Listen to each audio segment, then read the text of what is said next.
في بلاغ رسمي أعلنت الجامعة الملكية المغربية لكرة القدم اليوم الخميس أنه تعذر على المنتخب الوطني السفر إلى مدينة قسنطينة من أجل المشاركة في النسخة السابعة من بطولة إفريقيا للاعبين المحليين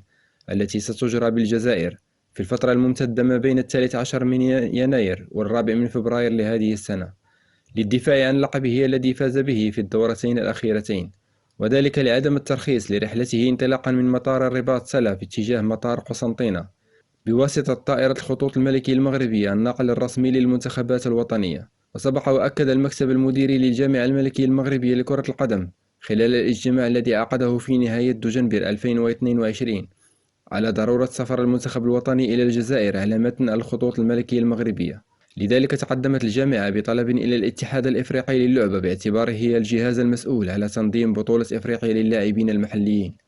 من أجل الحصول على ترخيص لرحلة جوية عبر الخطوط الملكية المغربية من الرباط إلى قسنطينة، وتم قبول الطلب من حيث المبدأ ومن خلال مراسلة رسمية توصلت بها الجامعة من الاتحاد الإفريقي لكرة القدم. على هذا الأساس قامت الجامعة الملكية المغربية لكرة القدم بالإجراءات التالية: إشعار الكاف بمسار الرحلة المغربية والإحداثيات من أجل الحصول على الترخيص النهائي لرحلة الخطوط الملكية المغربية من الرباط إلى قسنطينة،